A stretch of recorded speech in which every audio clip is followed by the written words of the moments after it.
안녕하세요. 저는 올해 54세 남자이며 오래 다니던 직장을 그만두고 한적한 시골 마을에서 이장으로 살아가고 있습니다. 한적한 시골이긴 하지만 워낙에 대도시랑 거리가 가까워서 살아가는데 전혀 불편함은 없습니다. 저는 대도시에서 15년 정도 직장 생활을 했습니다. 사랑하는 여자를 만나서 결혼도 했지만 그녀는 오랜 암투병으로 세상을 떠나갔죠. 제 아내는 위암이었습니다. 위에 커다란 암덩어리가 있다는 말을 들었을 때 세상이 무너지는 것만 같았고 그런 그녀를 어떻게든 살려보겠다고 노력했지만 결국에는 세상을 떠나갔습니다. 그 일을 계기로 상심이 너무 커서 도시 생활을 접고 시골로 거처를 옮기고 더 이상 아등바등 살아가는 게 아니라 적당히 살다가 저도 제 아내를 따라 하늘나라로 가려는 마음을 가지고 있었습니다. 제 인생의 전부였던 그녀를 잃으니까 저도 삶의 의욕이 많이 없어지더라고요. 모으는 돈도 없이 그저 하루하루 간단하게 밥 먹고 산을 바라보며 시간을 보냈습니다. 하지만 도시 생활하면서 몸에 배어있는 깍듯한 태도가 어디 가지 않았는지 나이 많으신 어른들과 어울리다 보니 저는 많은 인정을 받게 됐습니다. 그렇게 이 마을로 내려온 지 10년 만에 마을의 이장을 맡게 됐습니다. 제가 살고 있는 마을은 워낙에 나이 많으신 분들이 많아서 이장을 할 사람이 저밖에 없기도 했습니다.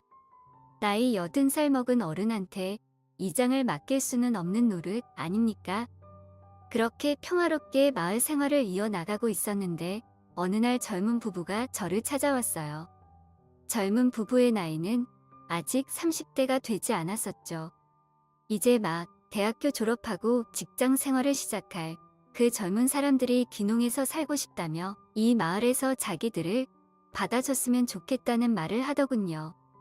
저는 그들에게 잘 생각해 보라고 설득했습니다. 시골 생활이라는 게 그렇게 생각처럼 만만한 게 아니라면서 아직 나이도 어린데 왜 굳이 그런 선택을 하냐고 물었죠. 그러자 그들은 1년 전 마을 뒷산에 있는 계곡에 여름 휴가를 왔다가 인연이 된 커플인데 여기가 너무 좋기도 하고 농사를 꼭 지어보고 싶다는 포부를 밝히더라고요. 심지어 그 남자는 농업과 관련된 대학교를 나와서 이미 농사를 지을 줄 안다고 얘기하더라고요. 그래서 알겠다고 들어와서 살아보라고 이야기를 했습니다. 제가 그들을 받아준 이유는 농사로서의 성공에 대한 포부가 마음에 들었던 것은 아니고 같이 온 젊은 세대기 너무 예쁘고 참했기 때문에 받아준 것입니다. 마치 제 아내를 처음 만났을 때 반했던 것처럼 그 세댁한테 반해버리겠더라고요. 하얗고 작은 얼굴에다가 새하얀 치아를 보이며 웃을 때면 아주 작고 귀여운 천사처럼 보였습니다. 그냥 젊고 싱싱한 그 상큼한 모습을 보이며 바람에 날리는 머리카락이 귀여워 보이더라고요. 게다가 키는 크고 날씬했기 때문에 그녀를 보면서 첫눈에 마음이 설레어 버리더군요. 훌륭한 여자였습니다. 그렇다고 갓 결혼한 여자를 어떻게 해보겠다 뭐 그런 마음이 있었던 게 아니고 쭈글쭈글한 노인네들과 어울리기만 했던 저로서는 너무나 신선하고 상큼한 딸기 같은 사람이라는 느낌이 들었습니다. 동네 어르신들 동의도 제가 수월하게 받아냈고 정착금 등 지원도 모두 해결해줬습니다. 요즘에는 귀농하면 동사무소에서 지원금을 주는 경우도 있는데 다행히 이 젊은 부부는 지원금을 받을 수 있어서 편하게 이사를 했습니다. 당장 마을에 집을 하나 지을 수 없었기 때문에 젊은 부부는 저희 집 안에 있는 사랑채 같은 건물에 머물러라고 말했고 나중에 집이 비는 곳이 있으면 그쪽으로 옮겨가라고 말했습니다. 그들이 이사를 오고 그 시간에 간간히 새어나오던 짤막한 웃음소리를 들으면서 참으로 오랜만에 마을에 생기가 돌았습니다. 젊은이들이 왔을 뿐인데 마을의 분위기가 달라지는 그런 느낌을 받았습니다. 그날부터 저에게는 신세계가 기다리고 있었습니다. 정말 시골로 오기를 잘했다는 기쁨이 그날부터 자리하고 있었던 것이죠. 처음에는 따로 밥을 해 먹었지만 나중에는 한 식구처럼 잠만 따로 잘 뿐 식사는 같이 하게 되었습니다. 집이 넓고 건물도 따로 되어 있었기 때문에 충분히 남처럼 살 수 있는 구조입니다. 그렇게 밥도 같이 먹고 농사일을 본격적으로 하기 위한 준비들을 하면서 시간을 보내고 있었습니다. 그러던 어느 날 젊은 부부 신랑이 서울의 퇴직금 정리와 몇 가지 물건들 살 게 있다고 1박 2일 동안 서울을 다녀오겠다고 말했고 저는 젊은 새댁과 둘이서 같이 있게 되었습니다. 방도 아예 따로 썼지만 괜히 여자랑 같은 대문을 쓰고 있다고 생각하니까 마음이 뒤숭숭하더라고요. 이러다가 무슨 일 생기는 거 아닌가 싶고 아무 일도 안 생기는 게 당연하겠지만 은근히 생기기를 바라기도 하는 그런 마음이었던 것 같아요. 남자들은 이런 상상을 조금 하지 않습니까? 그냥 그 정도였습니다.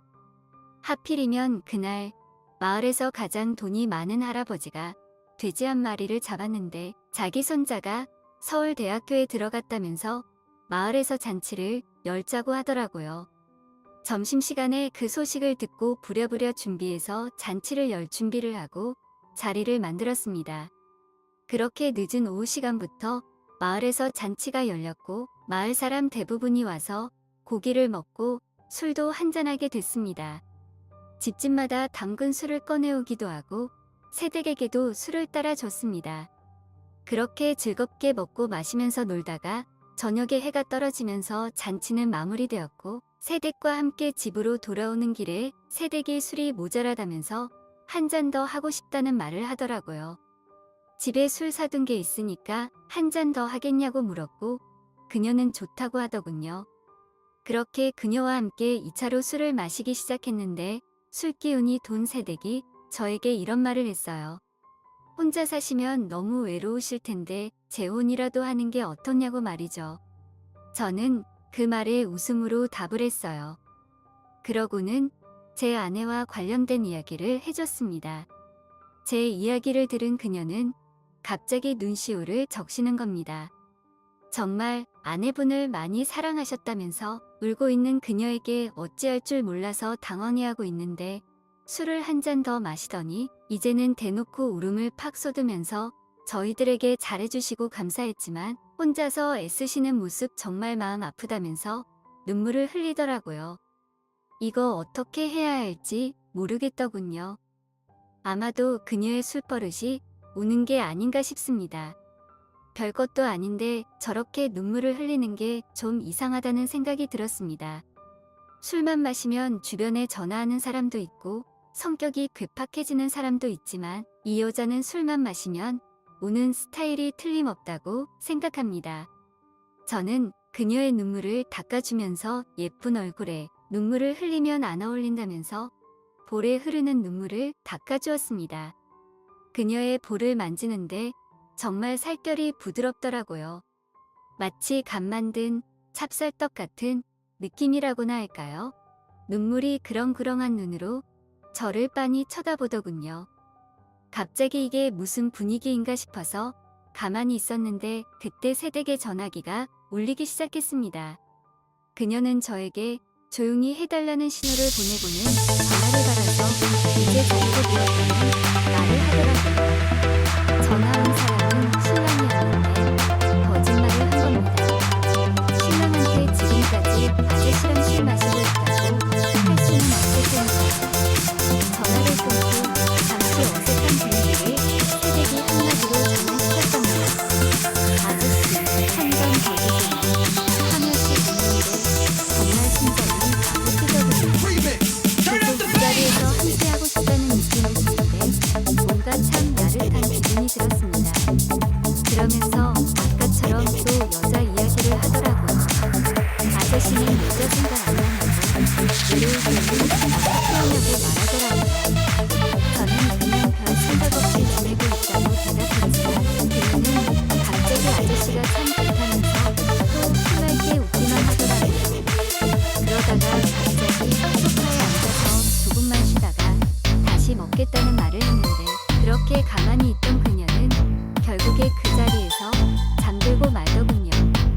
마시던 술을 다 치우고 났더니 소파에 비스듬히 기대서 잠에 빠져있는 새댁의 모습이 참으로 귀엽게 보였습니다. 그녀의 새하얀 살결의 얼굴을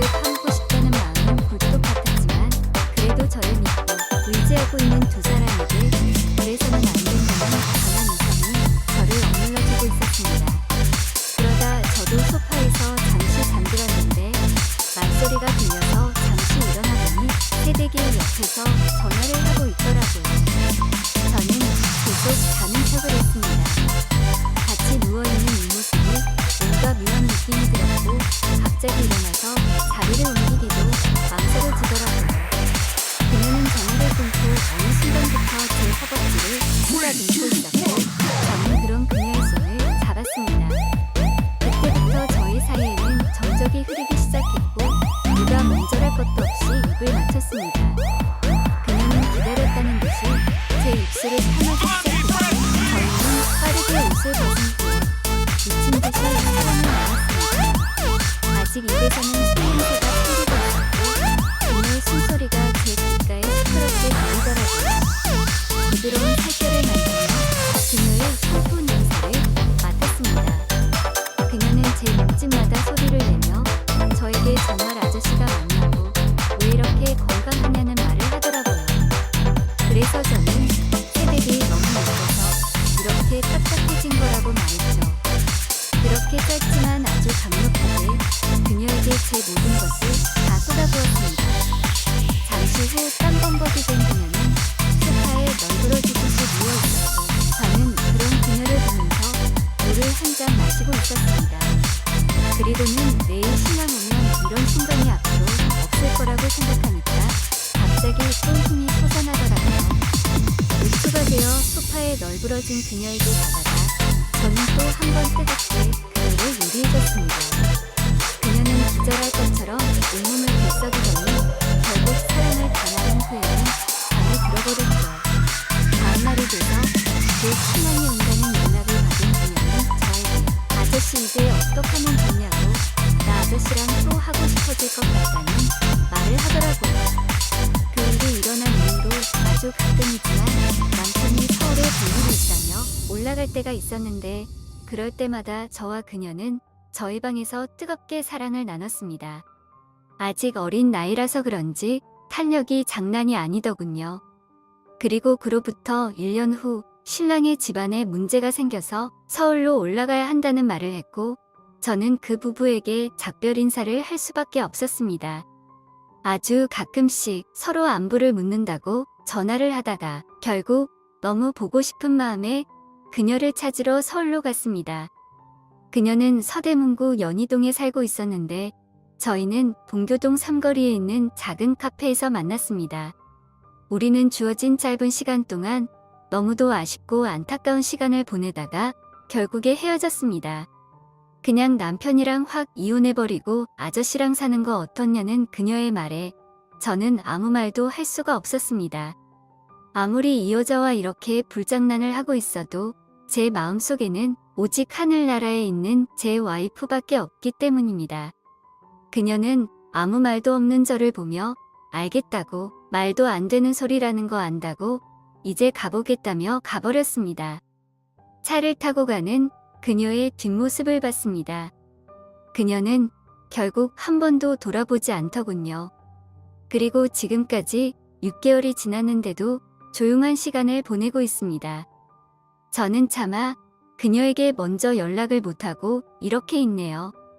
그녀한테는 아무 소식이 없었습니다. 어느 날 갑자기 대문을 열고 환하게 달려올 것만 같은데 그녀가 너무 그립습니다. 그녀도 분명히 저를 그리워하고 있다는 걸 알고 있습니다. 그녀에게 한번 전화해봐도 괜찮을까요?